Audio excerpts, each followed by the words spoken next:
Hi.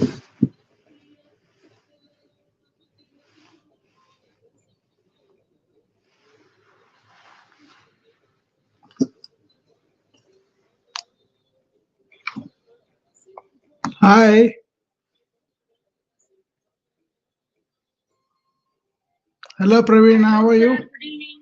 Good evening. Yeah, sir. Fine. How about you? I am great. Yeah. Hello, Chinaka. How are you?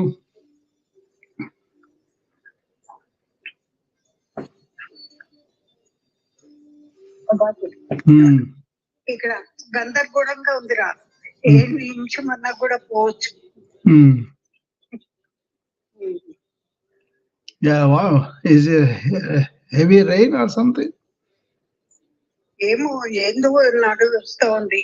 మా పక్కకే Hakimpet military ఉంది, మా చుట్టుపక్కలంతా military ఉంది. అక్కడ అంతా అవుతున్నదట, ఏంటేదో అంటున్నారు. కరెంట్ పోతుంది వస్తుంది, పోతుంది వస్తుంది, ఏంటో ఏమో తెలియదు. కనెక్షన్స్ అన్ని తీసేస్తున్నారట, వైఫై అదంతా. వార్ ఏదన్నా వార్ వల్ల because of the war. Military వాళ్ళకు ట్రైనింగ్ ఇస్తున్నారమ్మా, అంతే. చూపిస్తున్నారు, వాళ్ళకి ట్రైనింగ్ ఇస్తున్నారు. దాంతో ఈ చుట్టుపక్కల అంతా ఇదవుతుంది అంతే. ఇక్కడ ఇటువైపు గోల్కొండ వైపు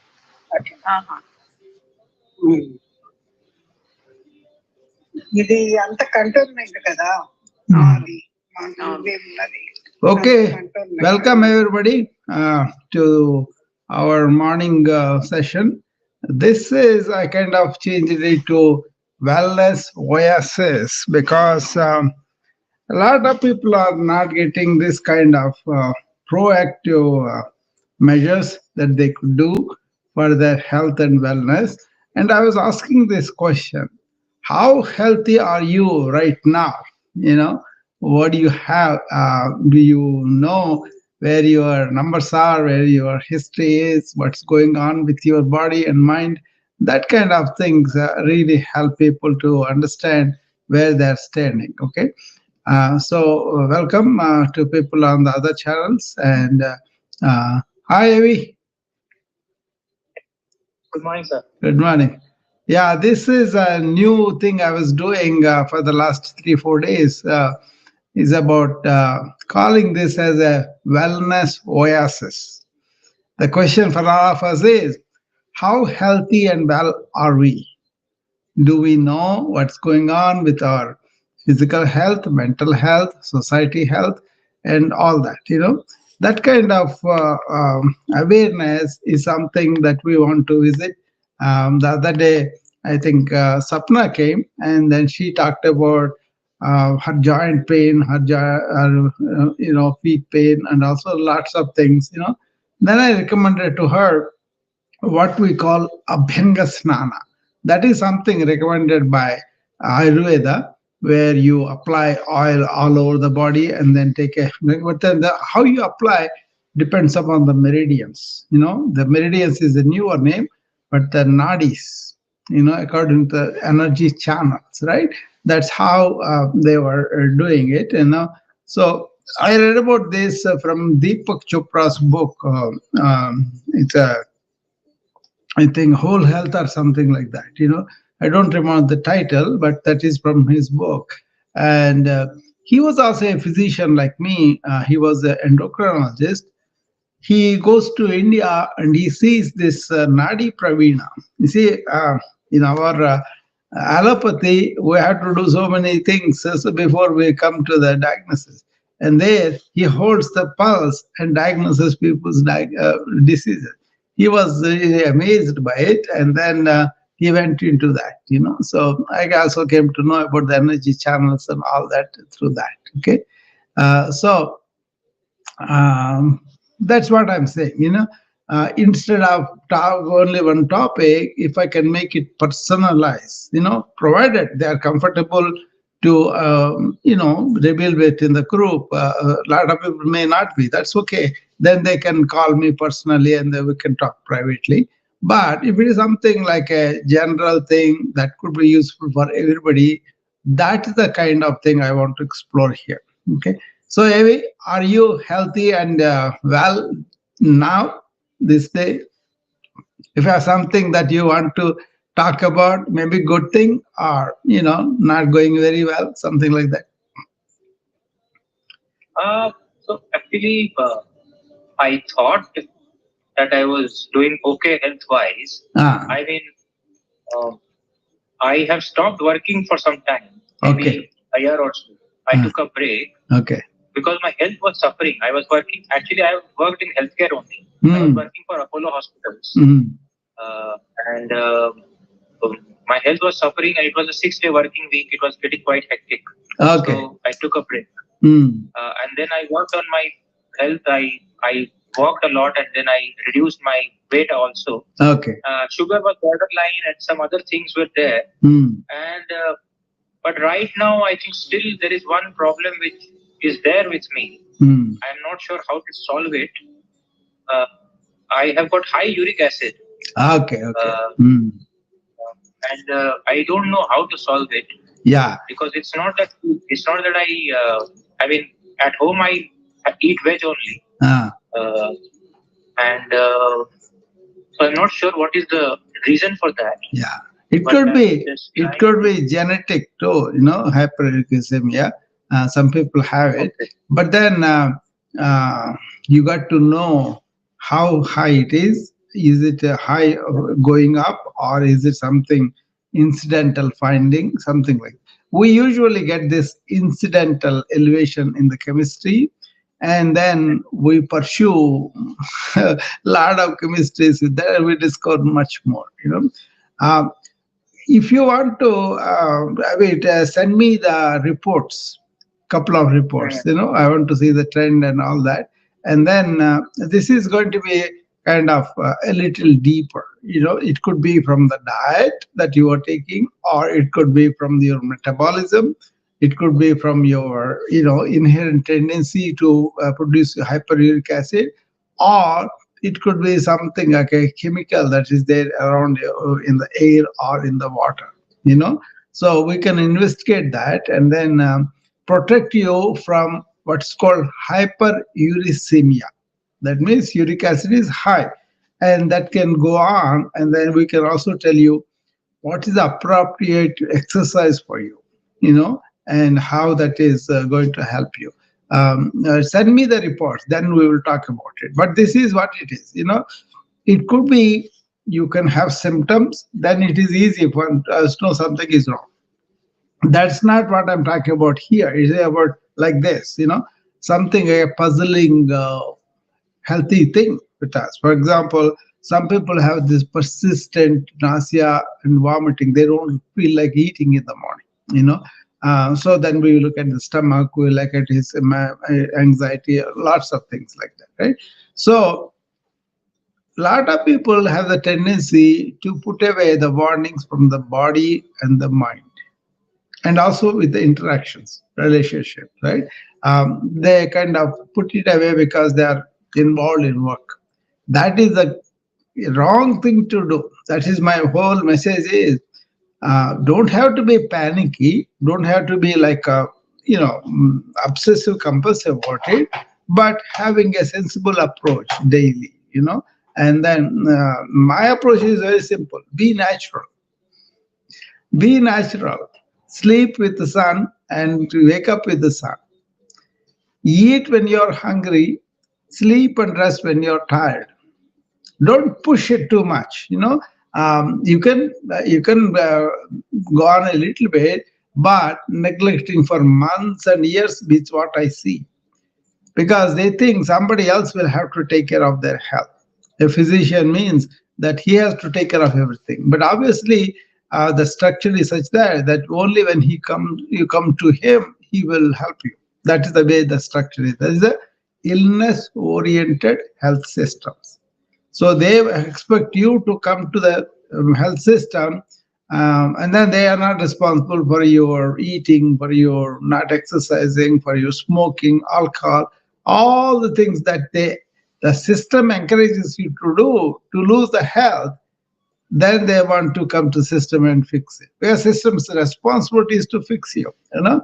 But I consider my responsibility a little bit more, because we already know this is not good for you. Don't smoke, you know. And they help them if they are smoking, they're addicted, and they are kind of disabilitated by that. A lot of people cannot stop smoking. Then we have to help them. That's fine. But general intelligence is, general education level is that we should be commonsensical and discover these things very early. And also, if it's already in the system that we know about this, we have the scientific best practices or ancient best practices, then we can use them. That is what I am really contributing way above than many of the doctors and other people, because they think they don't have the time. They think that's not my job. My job is when somebody comes to me, I can do that. I think that's all not being very responsible societally. You see, so if you go to what it is wrong with us, that giving the responsibility to somebody else. But on the other hand, you cannot be so focused on yourself. You become so self-centered. You don't do anything for anyone. That's not what it is. It is your responsibility to take care of the body and mind so that you can do your duties very well. Not only you enjoy, but also you can do that. You know, this looks so commonsensical to me. I am really surprised that the whole health system doesn't work like that, because the profit motivation, because the money thing there. It used to be Dhanvantari from time onwards, ancient doctors did not charge. They just felt it is their duty to help people who are diseased, and then they kind of gave their time, energy, everything for the sake of relieving people. We got to come back to that. You know, the very first book Deepak Chopra wrote, I read, that have influenced me very much, was Return of the Rishi. Return of the Rishi. You know, the rishis are used to be like this. They were there to take care of everybody's problems. Could be health problems, could be psychological problems, could be societal problems, philosophical problems, any number of things. They were able to really look through them, and then able to give you comprehensive answers to life's toughest questions. So once you are educated like that, then how responsible you will be for the earth, for the society, for the family, for yourself. See, that is where you have to start reverse. You have to start with yourself and the family and the society and the planet, like that. So this hour, what we're going to do is, definitely we're going to attend to your kind of, that is good, because first of all, no, I don't have any physical complaints, but my energy level is not as good as it used to be. I cannot slow down. I cannot move. I cannot really have the movement like I used to have because of the age. Even for that also, there is answer for that. Once you understand like that, then you can have a better chance of not spending too much money, time, and energy, and also really enjoying your life better. And then feeling good. Lot of older people, if they have a day where they don't have any complaint, that's good. Lots of times joints ache, or cannot walk, shortness of breath, chest pain if they walk, and also so many things go on. And then they have this headache, they have this not able to sleep and not able to eat very well, and so there is nothing to do, and just existing there. Everybody is kind of not really treating them very well. This is all goes on in America with the older people in the nursing home. So very soon they go into the nursing home. Within 2-3 months, they lose all hope for the life. They don't have any meaning. They don't have any. Nobody is coming up. They're already separated from their family, and the family comes once in a while because they're busy with their own lives and all that. So the whole system is kind of neglects the old people. And then if you are old, you are no good. As long as you are doing something, you are useful, then that's good. So that was not there in the ancient times. They had these extended families, and they also respected the elderly because they have wisdom. They were not going over in America. They, even 80 years, 90 years, they want to have fun. They want to have a good time and all that. But they don't have any answers to you if you're a youngster and go to them. I have this problem. What do I do? The other day I was with Indian kids, mostly 20, 30 years kids. They have so many big problems right now.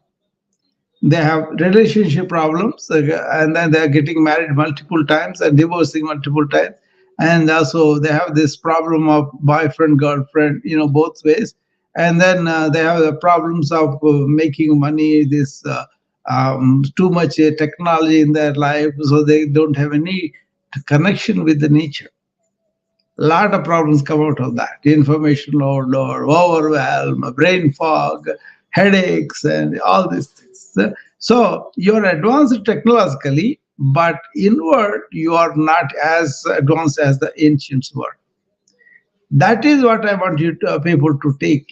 How can I say in this present moment, I am having no physical complaints, no mental complaints, no societal complaints. If you look at like that, you don't have to be despondent and depressed about it, but taking inventory of that and then see, oh, I could be maybe friendly, maybe ask somebody to come for dinner, and then we can have a good time.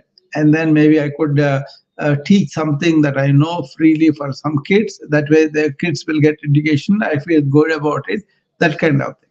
So I don't want any of the problems to be off this room, but then kind of right context and right understanding, right knowledge and know-how, either from the scientific medicine or from the ancient wisdom. Those are the ones I want to indicate here. Like for example, we know that uric acid can cause stones, right? Uric acid can cause joint problems and so many things it can do. But the very fact that you are aware that uric acid is high should not be, that is the knowledge. That is the modern scientific knowledge. We have chemistry, we don't understand, so we have to dump that, and then we have to use that. The body is indicating you something is not right. In ancient times, Ayurveda showed you that. They have different terms for that, but they said they showed you, without doing the blood test, they told you this is what's going on with you. May not use uric acid, may use their own Sanskrit term for that. So they knew a lot more microscopically without having a microscope. That is really amazing. Yeah, amazing. Yeah. Anda Brahmanda. Okay? They know about the space, they know the astrophysics, and then they also know about the anu, that means atom, even that also. I think we have gone a little bit further than that now, and there's no point not to use that, like quantum physics. We should be knowing that. Quantum physics shows us that we are energy. We are all energy bodies, and we are all in one energy, that kind of. So is this a good concept to you, Avi? Asking these fundamental questions as a group. Yeah, as a group meaning. Yeah, I mean, everybody can bring it and say, I have this energy, and then we can trace that, then they may relate to that. Yeah, I'm not drinking water, I'm going to the sun all the time and getting exhausted, I'm letting myself dehydrated. That's a simple thing, but once he discovers that, let me drink water in the morning and then maybe 6 or 8 hours during the day, that simple thing corrects a lot of things for him. That kind of people are asking like sleep. I'm not able to sleep very well, but then somebody brings that up here, and then we talk about the sleep in general, and then they'll have insights into that. First of all, they have to be stopping and saying, what's wrong with me? Am I sleeping well? No, a lot of people don't sleep well, but they don't go into that and correct it. They go on being like that. See, what I am saying is, you can be an informatician, you can be a lot of work you can do, but if you know how to spend the day in attention, you sleep better at night. You see, a lot of people don't pay attention to that. They are doing so many things and keeping their mind occupied and all, going multitasking. And then at night, the mind wants to come into order, they can't sleep. And then they may be with somebody like movie or something, and that's also very action oriented. It does so much on your mind, so they cannot get away from the modern civilization in excess, and that's why they cannot sleep. You know, but are you in charge of that? That's the question. Are you able to not to do the so many emails, so many notifications, so many things? Even if you do them, can you dump it right away? That's my style. Moment to moment awareness. To come to that state takes long, but then if you don't even attempt to understand, how can you get it?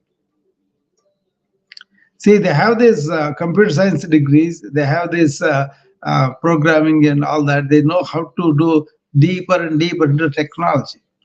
But in the process, they are losing their fundamental physiological things that are natural. Because you are putting something unnatural on top of the niche and then submersing it. People may have money, people have a relationship, but then they are anxious for no reason. And then fearful for everything. If something goes wrong, I'm going to be out without anybody, anything like that. And that is what we call worried well. If you look around you, you will find many people have a lot of things they should be happy about, but they don't recall like that. They only recall what they don't have and worried about something all the time. Oh, I may lose the job, I may lose the money, I may the kind of everything. Instead, let me improve my skills, let me improve my job, and then I will be wanted by the system, not me going and asking them. So, like AI, now I'm learning AI, I'm not threatened by the future because I'm in it. There's some people who don't have that, suddenly the thing comes up, they can learn all of a sudden. See, in this communication age, we know what is going on in the world if you pay attention to it. What's happening with the economy? What is happening with the politics? What is happening with the general health and all that? If you take a panoramic view of the world, then you will come to understand better. They tell me, oh, whatever subject you give, yeah, I do research. I do use chat GPT and other to learn a lot of things. And what I learned, I will come and share. You see, that kind of understanding of the world and some particulars that interest us really helps us to be here and now, and then really facing the world in a, basically you are living. You are not just thinking about it, you are not just about talking about it. You are living means you are connected with it. Are you connected with yourself? Are you connected with your health and wellness? That's the question I'm asking here. I'm inviting people to ask that question. Am I well and healthy? If not, maybe our group has something that they are practicing that we could talk about, and then it will come through. You understand? I think discipline, definitely discipline is lacking. Yeah. The days when there was a time when I used to almost walk almost every day and make it a point to go out. But now, for some days, I haven't been able to. While so it's a mixture of so I have some weights at home, so I do those exercises, weight training, and sometimes I feel ki I'll skip walking today. I don't go for walk, and sometimes I go out with friends, and so it's a bit indisciplined, which has clearly shown that it's not right. Yeah. And about that pulse thing also, I once went for that. I don't know what it is called, Nadi Shodhan or Nadi something. I Shodhana. don't know. Nadi Pravina. Nadi Shodhana. Yeah. They just held my palm like this, and they made, I mean, they they could make out a lot of things. And so my prakriti was pitta prakriti. That's what they said. And then they had shared some diets and some other things. There are special recommendations for the way you think, way you move, way you eat. Everything can be, if you have pitta, if you promote the pitta too much, then you cut down those food, those thoughts, those relation, all that. I have run so many talks on these three doshas and how to really understand the doshas and correct them in our daily lifestyles. Those are the four: ahara, vihara, achara, vichara. Those four things they talked about. I made them as a wellness pillars in modern life: food, exercise, and also sleep and calm your mind. Very appropriate for us. At any time they are appropriate. But then people don't take it for granted. They go to the restaurant and eat whatever he sells, and they never cook at home, and they never raise their own vegetables or anything like that. And also they don't move, mostly sitting and doing on the computer, and then letting mind run. You can use it, but then learn how to bring it back to normal and then revive it. That is something I do moment by moment. Like I talk something in the 15 minutes ago. Now I kind of dumped it. That is a very important skill from yoga. You know what yoga says? Don't cling to anything in your mind, in your heart, in your body. Don't cling to anything. That's one of the principles that Tao, the Chinese Taoism, that talks about. Let go. Don't hold on to anything. But we hold on to our kids, we hold on to our friends, we hold on to the relations and all that. But then this tells you, no, they come and go. That's it, let it go. So I think this idea of what is a oasis of wellness?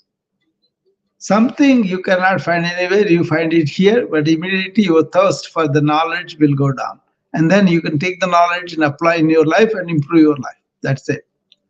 But even if you are not ready to face it, and then you are so occupied with making money, working and all that, that's one part of the life. Don't let it dominate everything else. That's what is happening now. Hi, Evi. What you do for living? What is your job? Actually, ma'am, I was working in healthcare in admin roles. I'm not a healthcare professional. I was working in healthcare as a strategy in Apollo hospitals. But now for the last 1 year, I have taken a break from work. I'm doing a little bit of share trading that is taking care of my expenses. Just spending some time in that. Otherwise, I am not doing any other job as such. Sometimes I do some part-time projects, but mostly it is my willingness to do something of my own. Yeah. And I have some ideas, and I would like to work on those ideas. But somehow, what happens is that it's a very, I don't know, I'm not a very, maybe I've lost my hard-working this thing. Drive is not there, yeah. Drive is not there. Shall we explore that way? Sorry? Shall we explore this? Again, why people don't have purpose in life? So, what is real purpose? What is not a purpose? For example, this is the difference I want to see. If you want to make a living and live, that's one way. Okay? But for the human beings, that's not enough. If you go for the degree for a job, up until you get the degree, you work very hard.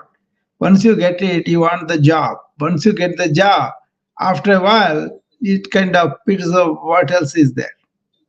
So people end up, yeah, making more money, yeah, right?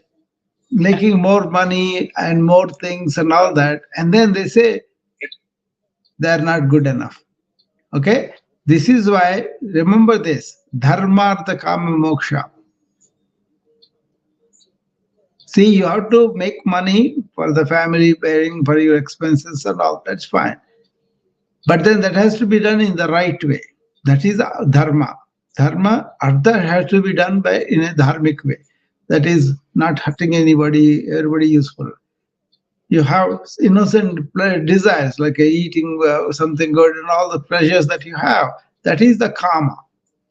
That's also there, but then that also has to be done in the right way. But however much you accumulate, however much you have knowledge and all that, that is not going to be fulfilling for you. Whereas however much pleasures you have, like in America, they go from smoking to alcohol to drugs to so many things they do, and they find nothing, right? So this is why desire is the primary thing in that in our the six things that I talk about: kama, krodha, lobha, moha, mada, matsarya. The end of all that is desire. That's why ancient times people used to pray for making them desire less. See, and then dharma, artha, kama, right? Moksha. What is moksha? From your own mind desiring this thing, from your own demanding all these temporary things and losing the important thing. So you are at a stage where you are questioning, what is that I want to do? You may do trading, you may do other things, that's all to just to make the living. That's fine. But then if that is the only thing you do, then you are missing out.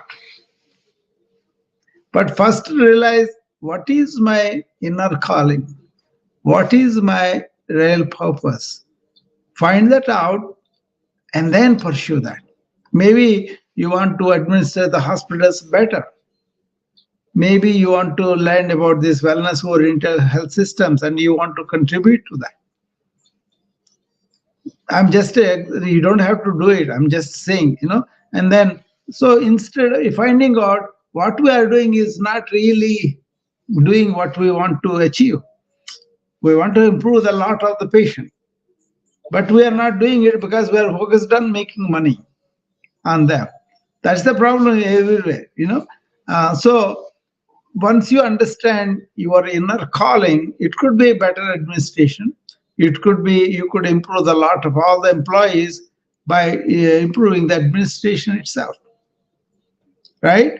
And then you can improve the better advertisement to the patient so they can come and use the services better. So any number of things are there that you could do. What is involved there is something other than you. It's not about just making my living, I will eat and go lie down. It's not just that. It is beyond that.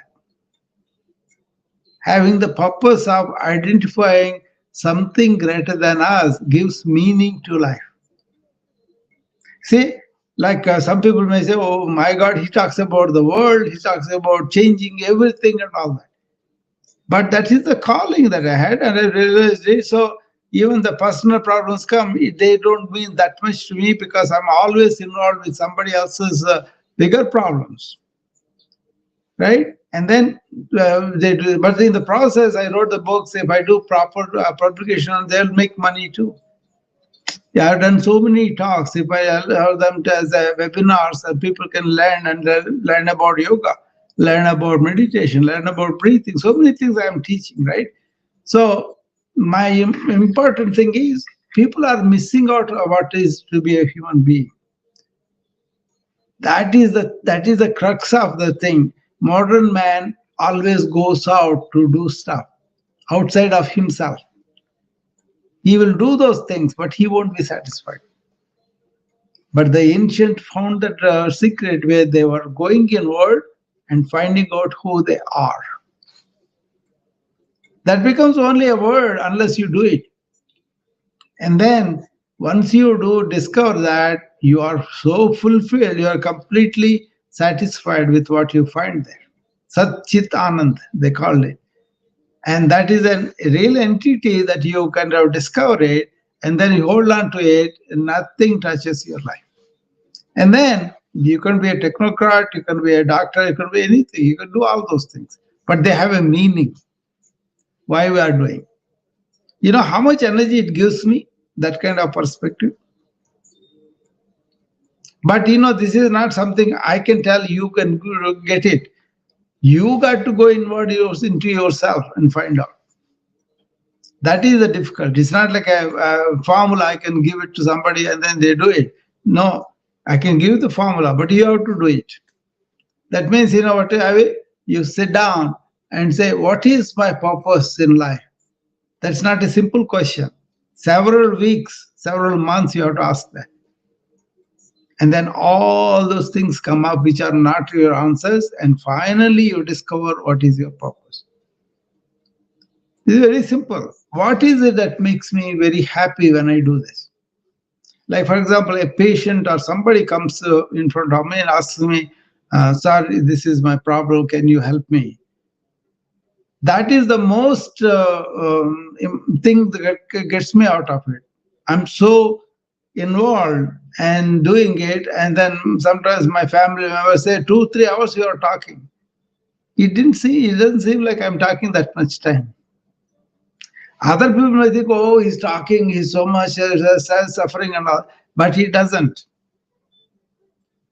In a way, I am very happy that I was privileged to help somebody else. That is the purpose of the physician. How great a purpose it is there. And then once you feel that you are not spending any energy, you are so much doing, that means that you love to do that. Not that people have to be in trouble, but people are trouble, but we can get them out of it. And that is what we like. Not that they are in trouble. We don't want them to be in trouble at all. But if they are in trouble, getting them out of it, that doesn't pay me money. If they have to pay me $250 per hour, they cannot do that.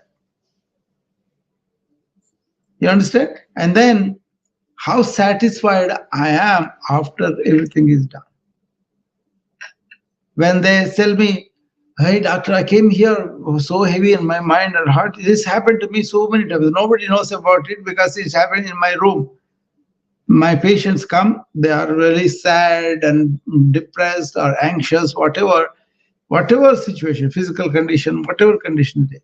But after half an hour with me, they still don't lose that condition, but their burden on their mind is gone.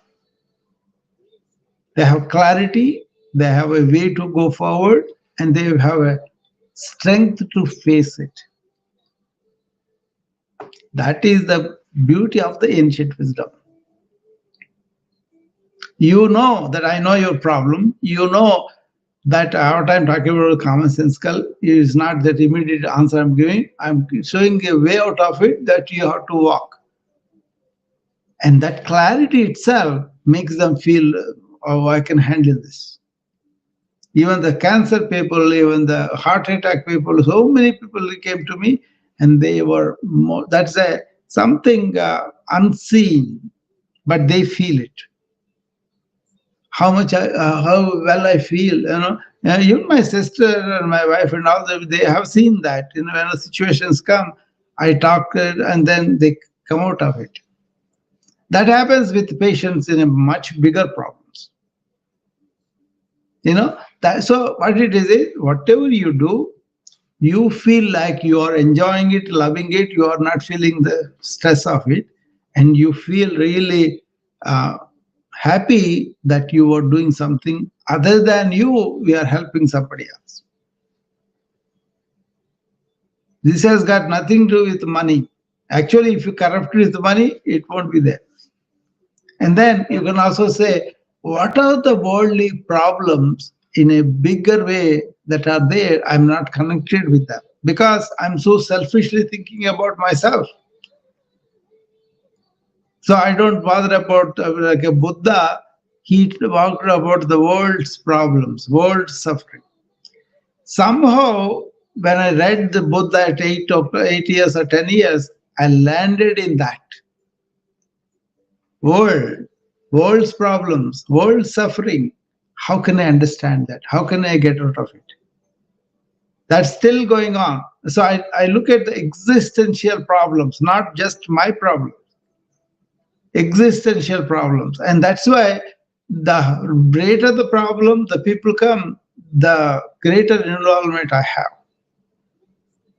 And you know what? Ancient wisdom is about embracing life, not saying, oh, this is not my life. I don't want to involve in it. I want to just enjoy myself. That's not there. That self centered activity falls off. Then you are open for the world. You embrace the world, not going away from it. But you are going away from the worldliness of self centered activity, egotism, selfishness, and all that.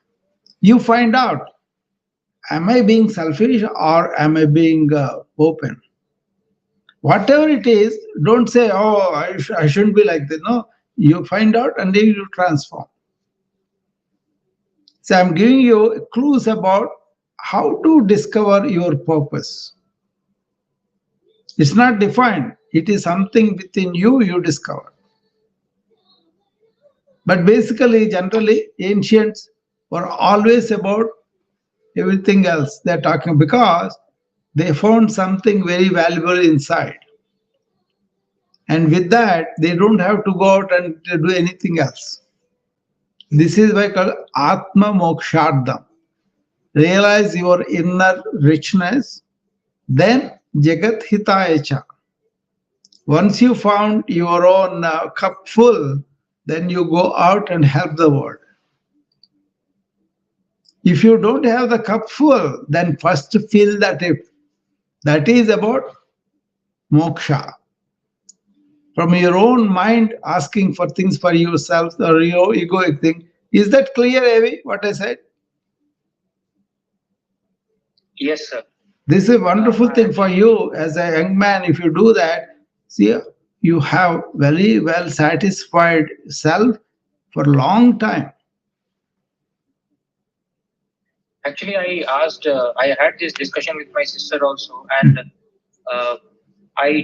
one of my professors at my MBA university, he also takes a course called How to Find Purpose. Yeah. In that he told us to kind of list down whatever things we are passionate about, and then see how we can kind of serve the world, because that is the only way to be happy. And even my sister told me that because I some days back, some months back, I was in a very difficult place when difficult as well as grateful. I was just counting my blessings also, because I had some financial cushion was there for me to take a break from work and just do a little bit of share trading to generate some income to manage my expenses.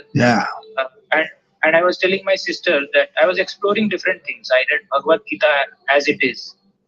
So I was telling my sister, ki, can't I just simply give everything and help go and serve the people in this temple or whatever, etc. So she said that that is fine, but don't think that your life there also is going to be that easy. There are also a lot of challenges and all these things are there. So try to do something, try to use your capabilities and your skills to do something for the greater good. And I'm just thinking about on those lines as to what I can do. And hopefully, as you mentioned, right, it does not take 1 day, 2 days. For months together, I'll have to kind of for years, lifetimes. So don't worry about the deadline. Just stay with the current investigation within you. Yes. Is And it this is so it clear for you? Working for living, working for life. The second thing is the one I am involved in. Yeah. So I already very fulfilled, complete within myself.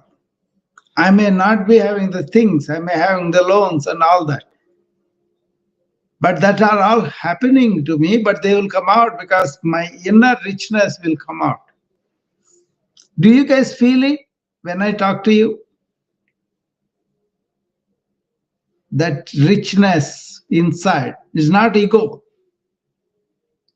It's like a, fragrance comes out of. The enthusiasm, the energy, the drive. It comes out automatically. I don't do any effort. It comes out automatically. I don't come in here and say, let me get so many people sign up. I say, if they sign up, their life will improve. That much I know. Okay? But if they are not up to it, I cannot do anything about it. Even my own family members can be there next to me, but they may not get it because they are not ready for it probably. Everybody, when I come and talk in the Avi, and I'll say, oh, this is very wise. But then, how many people are implementing that? If I ask the question, they get offended. But they are not doing it. You see, that's the reality, And also, how many people they talk about it. Everything is about making a better living, accumulating stuff, and all that, but never touching the inner richness. Even India is like that now.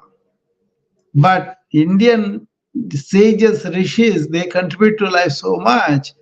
So when you touch their thing, you will be fulfilled. That's a tragedy because the ancient times people are forgetting all over because they're kind of turned to the external things. But this clarity is important, Avi. What is important in my life? Is it important just to satisfy my superficial desires and just eat and sleep and get up and go? Is that enough? Is that what human purpose is? Or is there something within me that is much bigger diamond? I'm not touching that. That's why my life seems empty. That is what happens to a lot of people who are burning out. They feel there is nothing there in their life, even though they have the monies, they have the relationships, they have everything, family and all that. And they feel like, oh, I made the money, but it's not enough. Let me go and make more money. And that's the cycle people are involved. And then, the danger is they lose the inner pious nature of it very easily because they are overwhelmed by this. They value on the things that you have, not what you are.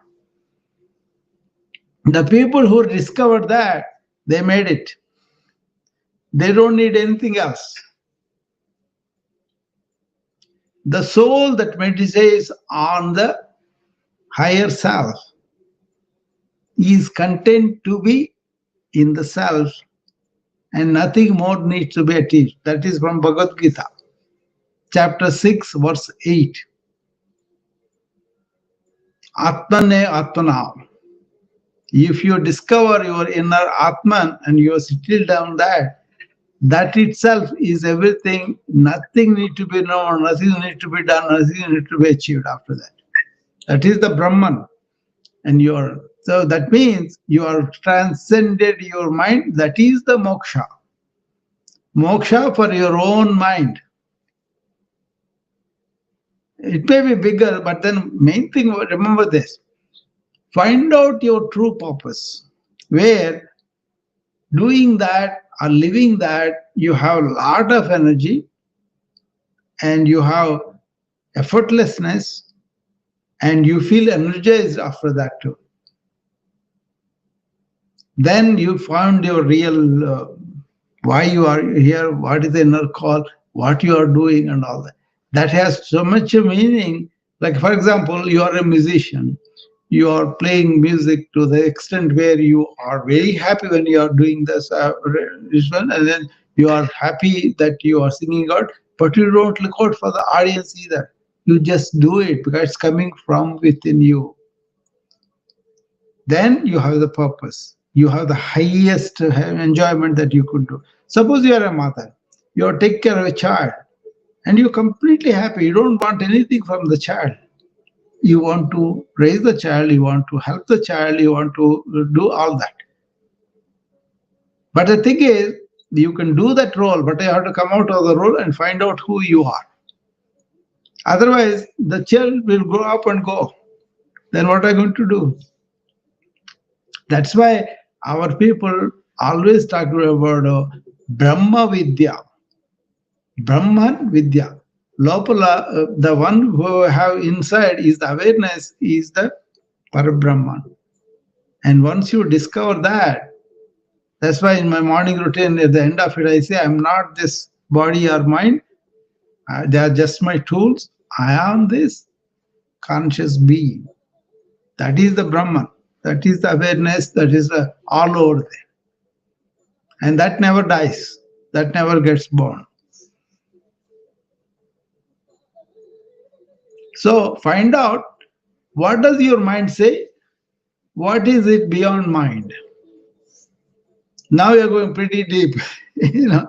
So what it is the ancient rishis, they went very, very deep. I'm only scratching the surface, but they went so deep. They knew everything about the Brahmanda. They knew about all the aerospace, their action, the beyond all that Brahmanda. And then they came to the Andandam, Pindandam, like a small one, and then operated from there. So in this, we can go from the physical complaints to mental uncomfortable and emotional turmoil, and to restlessness between the groups and between the societies, to really understanding what is a human being, what is a conscious human being, how come he can land up in that inner treasure of Sat Chit Anand, always happy, always there, and then stay there. Okay? And then what happens? You will be landed in that. That is the Atma Moksha Ardham. Atma has attained moksha as Ardham, as Sampada, as wealth. And that is the wealth higher than anything else. Atma Moksha Ardham, and then Jagat Hitaya. You are so fulfilled, you are so full with your cup, you don't need to drink anywhere. And then you give that fullness that you have. You don't even have to do the attempt. You just live, and everything comes from there. Where do I get these ideas? Wellness oasis. You see, it's not the negativity we are talking about. We are talking about here there is something where you take, is a oasis among the desert. We are not talking about desert emptiness. We are talking about the richness of here. That's the meaning of the oasis. There are things that are not there in the rest of the desert. See how positive that is, if you look at that way. It's not about wasting time about what is not out there. It's about celebrating the water that is here in the oasis. That is what is needed in the healthcare society now, because they are not bothered about all the things that we can do to keep ourselves healthy. They react when you have deranged your prakriti and then go there in suffering. We want to be ahead of that suffering so that people take care of themselves better. They don't have to go through the suffering at all. People are sleeping, people are kind of neglecting and then taking it easy and then making other things as priority, and that's why they sacrifice this. What I'm saying is, prepare your body and mind and spirit, and then go to work. That is what I will do in the morning routine. So I think it is time. The small jobs you are doing, small projects that you are doing. Trading. Yes, ma'am. Trading. What are Trading is the it. small projects that you are doing, as you said? Actually, very few. Generally, I have got some experience in healthcare. So occasionally, some people want some information based on my experience. So sometimes I do some part-time consultancy projects on an hourly basis, in which they tell me. I think other people joined for this morning routine. Let's go ahead and do that. Okay, we can take it up tomorrow, Avi. Okay. Sir, I'll have to explain. Okay. Yeah, we will talk about it later. Okay. So, and then send me that Eurythmia report, and then we'll talk about it. Okay. Yeah. All right. Let me start my morning routine. Okay. Here. Welcome everybody for the morning routines that we do here in our yoga studio, where we kind of breathe and stretch and keep our mind here and now, and also we kind of make sure that we are paying attention to the thoughts that we are having, so that we can really feel better physically, mentally focused, and then have this mission of serving the whatever we choose to serve, okay, job or family or whatever. So let's start with our Bastrika Pranayama, where you kind of keep your spine erect on an empty stomach. You want to take deep breath in, and abdomen wall raises with the abdomen breathing in, and then hold it, and then breathe it out as the abdomen wall goes towards the spine. Okay, you do 8 times like that. Okay, let's start.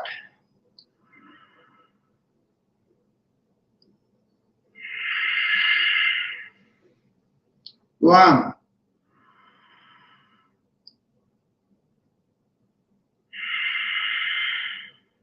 two,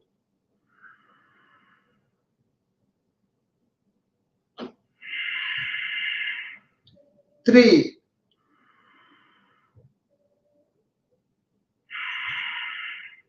four, 5, 6, 7, 8. Second variety, raise your hands, elbows bent, and as the hands go up over your head, take a deep breath in and bring them down, breathing out.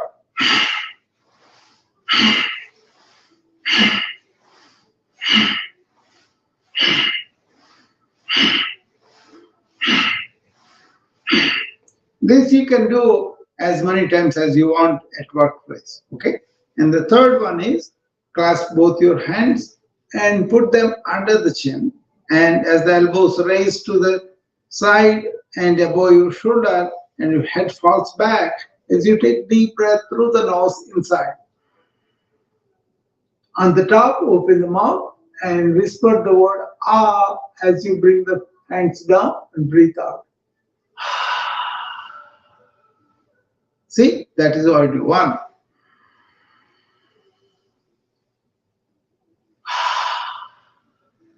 2,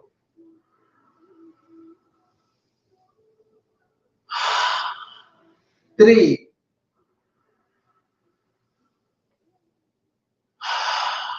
4,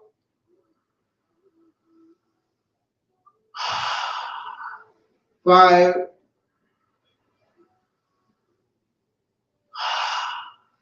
6, 7, 8. Okay. So that is the third variety of breathing. You always start with this breathing, and now we're going to do some spinal twists.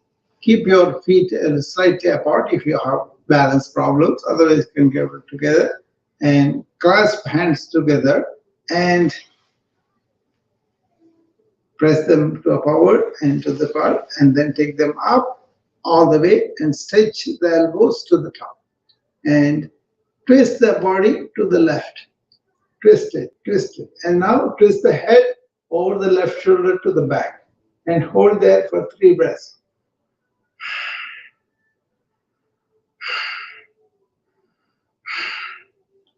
Come to the center. Now twist the body to the right first and then head over the right shoulder to the back.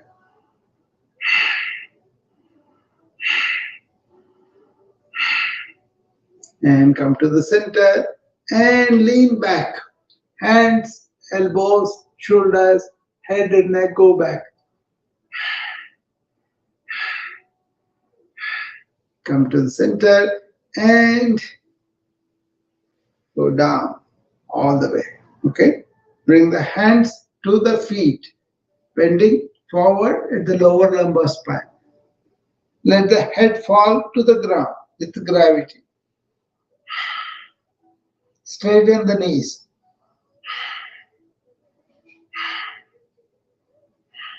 And come up.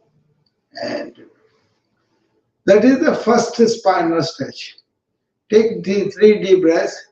As you take the deep breaths, be aware of the air going through the nose in and out, and also all the sensations you have in the body. This is how you keep your mind here and now. Okay?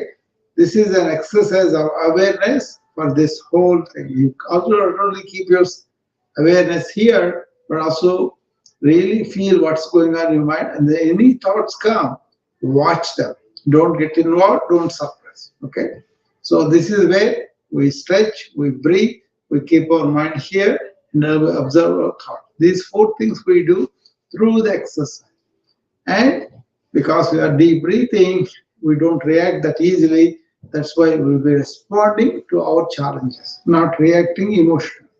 And we cultivate a sense of service, and we cultivate really be here and now and be equanimous to the wins and the losses. Okay. Now let's do some more spinal stretches. Put your right hand on the left shoulder, left hand on the right shoulder. Stand tall, stretch your spine upward, and now twist the body to the left. First the body, and then turn the head over the left shoulder to the back.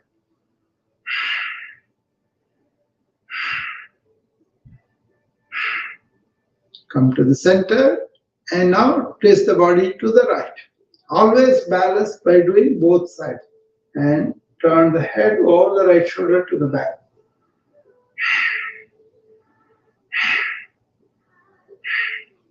And come to the center and release.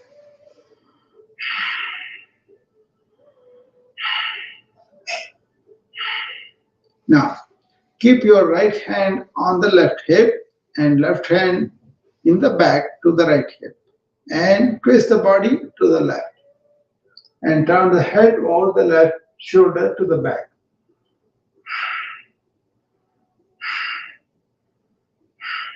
Come to the center and release the opposite.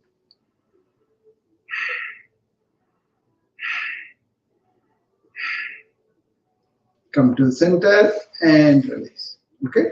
These are different ways you can do all the stretches. Okay? And now clasp hands together and stitch them and go this way. That way you can twist out the neck and upper shoulders, upper spine too.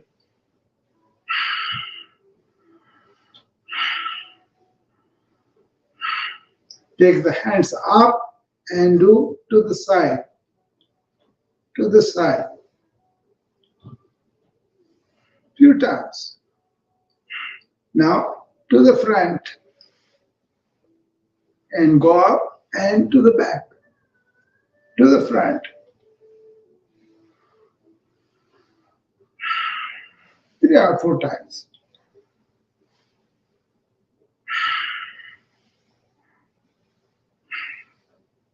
Okay. Always take 3 breaths between the major asanas.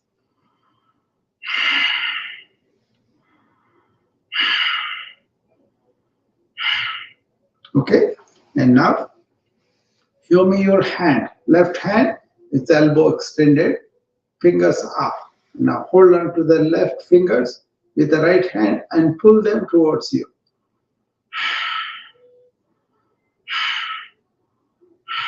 Do the same on the other side.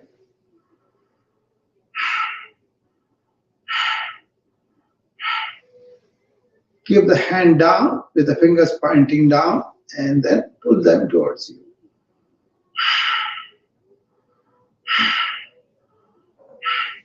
Same thing on the other hand.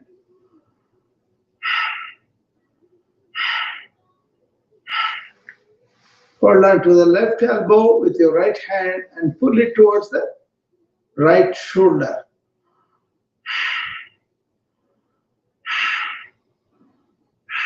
Do same on the other side.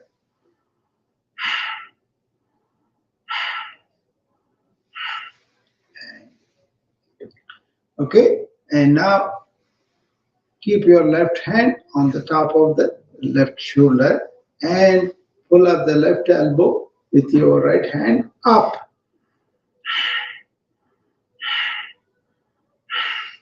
The same on the other side.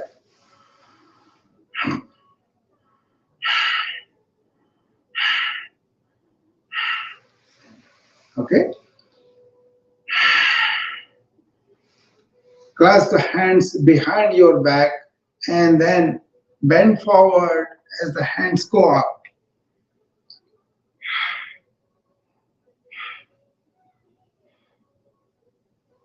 And come up. Raise both your hands to the side, extend the elbows, and draw circles with the fingertips at the edge. 2, 3, 4, 5, 6, 7, 8, 9, 10. Opposite. 1, 2, 3, 4, 5, 6, 7, 8, 9, 10. Okay. This is how you do with lots of twists and bends and all that. Okay. But we'll do other exercises now before we go to the breathing. First, come to Samasthiti. Keep both your feet together. Pick up your kneecaps. Pick up your buttocks. Suck in the abdomen. Keep the shoulders square and raise your hands to the side, palms down. Now turn the palms upward and bring them way above your head, and both thumbs are clasped together, and stretch the elbows to the top. And now bend or stretch to the right side. Left foot into the ground firmly and stay there for 5 breaths.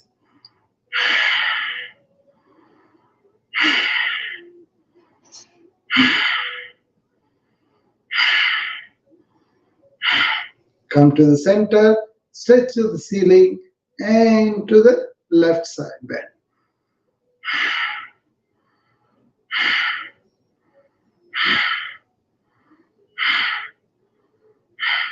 And come to the center, stretch to the ceiling and to the back.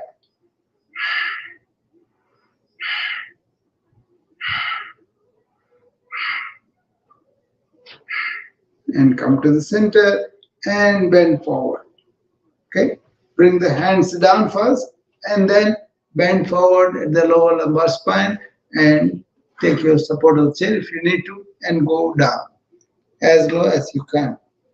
Keep your knees straight and then bend at the lower lumbar spine and bring the head down.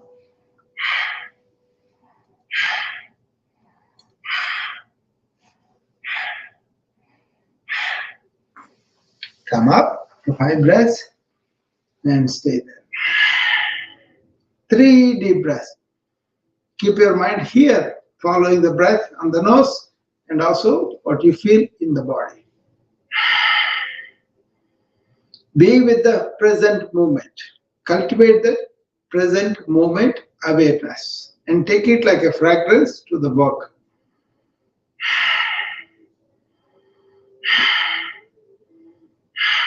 Okay? And now keep your feet 6 inches apart. We're going to do the chair pose.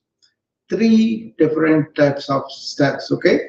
First, raise your hands and keep the hands through all the 3 varieties. Okay? And palms facing down, elbows extended, shoulders relaxed. And now ease your knees, bend, and sit down on an imaginary chair. And stay there for 10 breaths.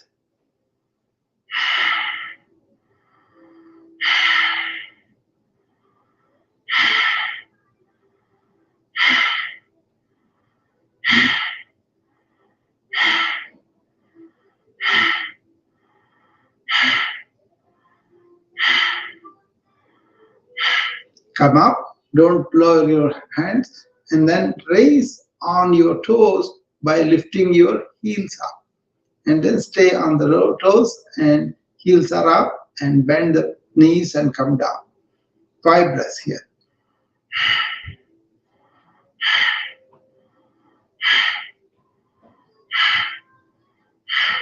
Come up and up, knees together, bend the knees and sit down for 5 breaths. Heels down this time.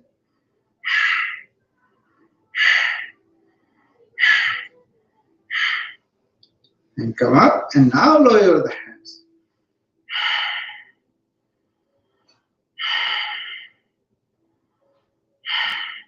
See, that is the chair pose. Now we're going to do some birds. First start with the eagle pose, Garuda. Stand on the right foot. Keep the right foot completely into the ground. Toes, soles, and the heels. Press hard into them and then right knee is locked.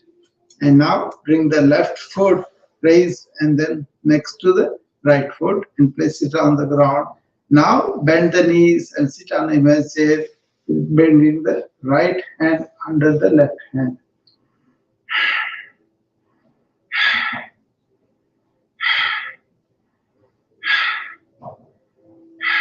Come up and unwind. And this time you stand on the left foot firmly. Left knee is long. And then lift up the right foot and place it next to the left foot. And then bend the knees and sit on an imaginary chair. And here left hand comes under the right hand.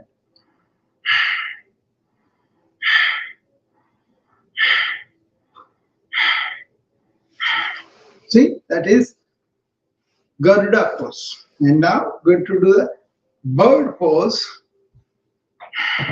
where you keep your both feet few feet away from each other and then take deep breath out. As you are breathing out, raise your hands to the side, turn the palm outward. As you bring the palms close to each other in the back, you bend forward and head going down. Try to meet the hands in the back as your head goes down. Keep the knees straight. That's the main thing in this exercise.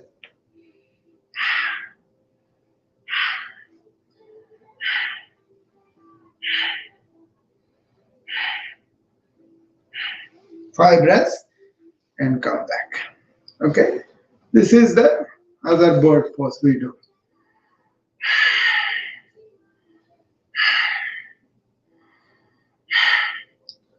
Now, completely bend forward with the hands coming down too.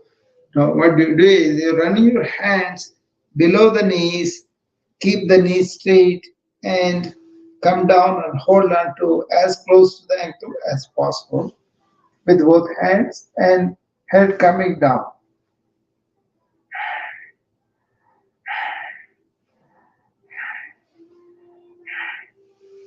And come up There you are.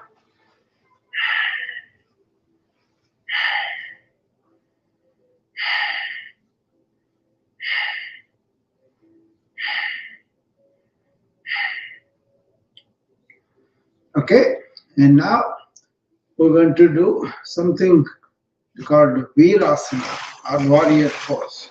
So what do? You step forward with the left foot, left knee bent, and then take the right foot back and facing the right side, the foot. Right knee is straight and left foot is bent and then lunge it forward. And now take the hands to the side like this, elbows straight, palms facing each other, and then take them up above your head. And then clasp them together, except the index finger, all the fingers clasped together. And then straighten the elbows all the way up. And lunge forward with the left foot. And right knee is straight there in the back. And now lean back with the hands, shoulders, elbows, and also head and neck, and stay there for 5 breaths.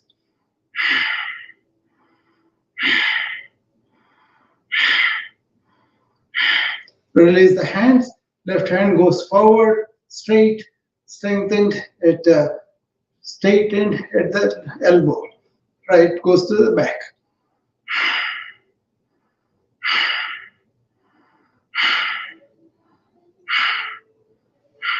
And release and come back to straight. Okay.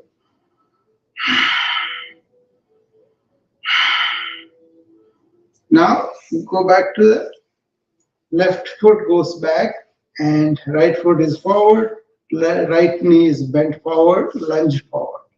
Okay? And then both your hands on the side, come and meet at the shoulder level and go up all the way. And stretch the elbows to the back.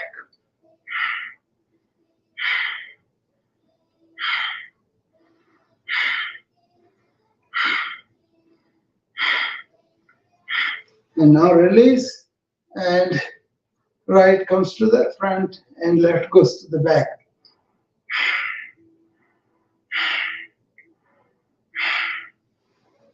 Okay, and bring the hands together.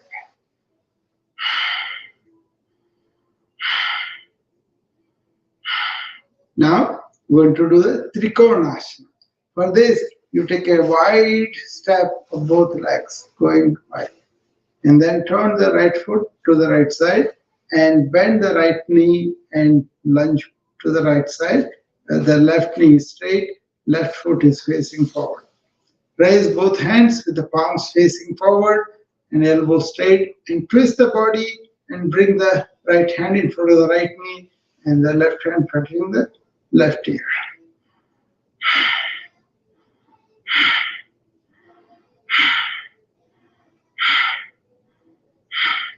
Come down and come up. And turn the right foot forward. This time, left foot to the left side and left knee lunge towards the left side and raise both hands and then twist and bring the left hand in front of the left knee and the right hand touching the right ear.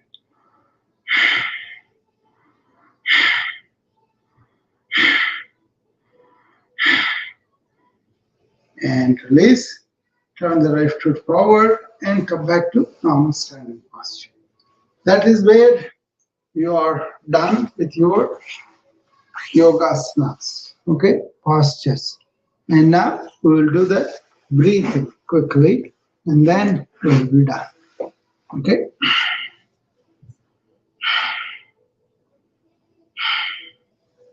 Let us do Kapalabhati, where you breathe out the air as the abdominal wall goes in. That movement you do up to 60 times.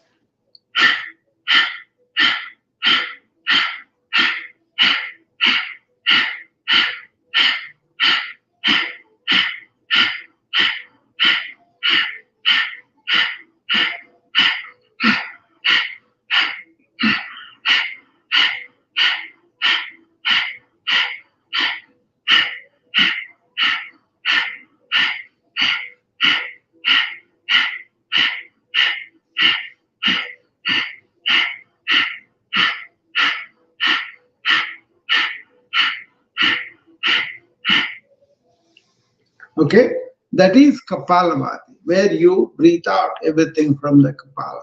Okay, relax and take 3 deep breaths before you go to the next one.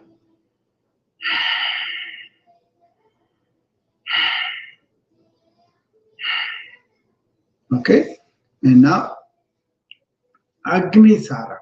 Take the deep breath first and blow it out. Hold the breath. While holding the breath, move the abdominal up and down up to 20 times.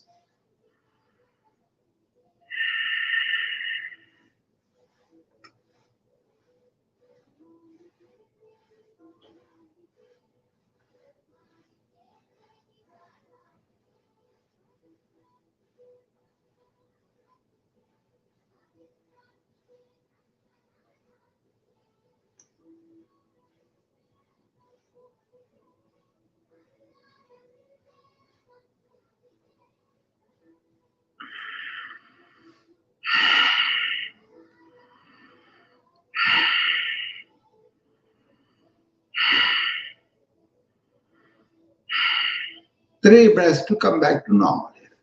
And now, three bandhas. Okay, locks.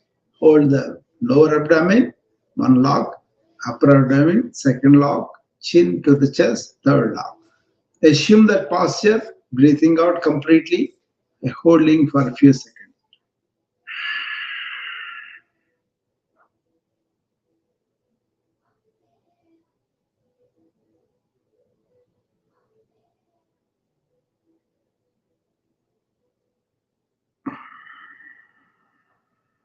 Breathing in, come out of the.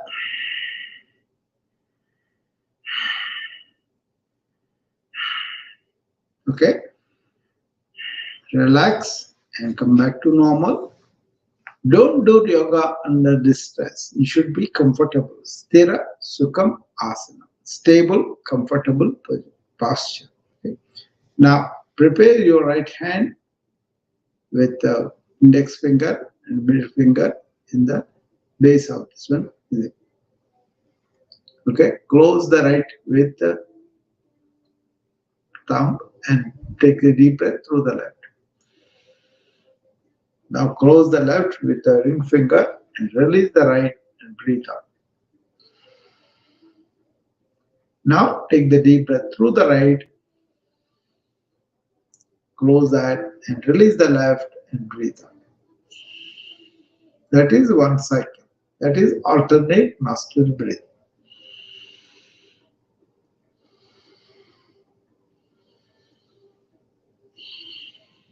Two complete.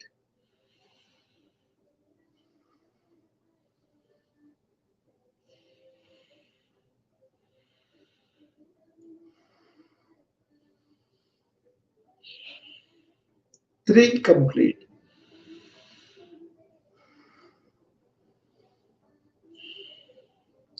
Four complete.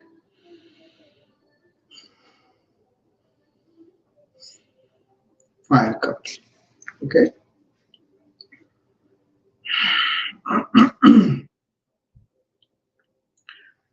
So that is Anulom Vilom. Let's do our Brahmari, bumblebee. Close both your ears and keep both the index finger and middle finger in the on the forehead. Close your eyes and keep the ring finger on the closed eyes. Let the little fingers hang around the mouth. Close the mouth and take deep breath in. While breathing out, make the noise like a bumblebee.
So you can do as much as you want. Okay.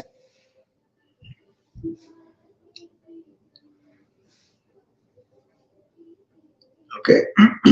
Now we're going to go to the Omkar and then Aum. Okay.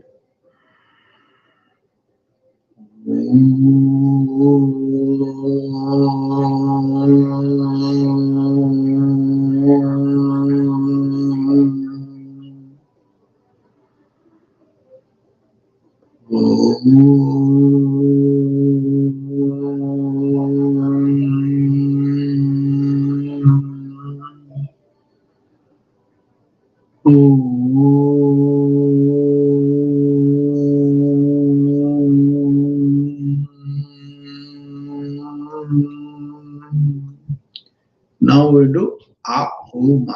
Okay. Take a deep breath in.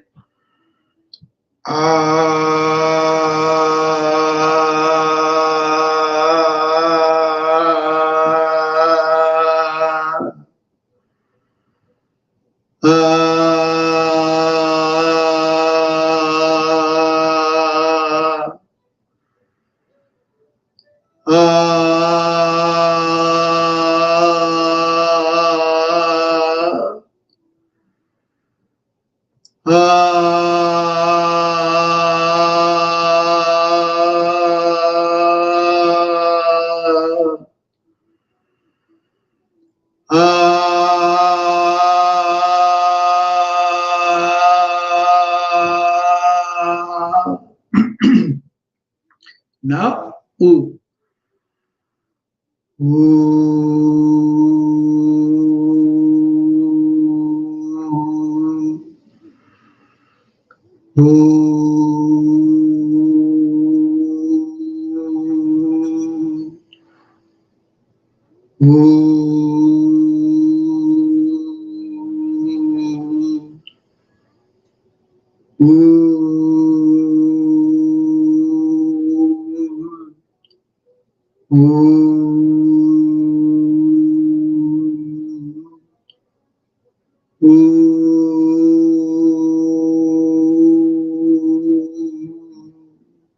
Now, ma.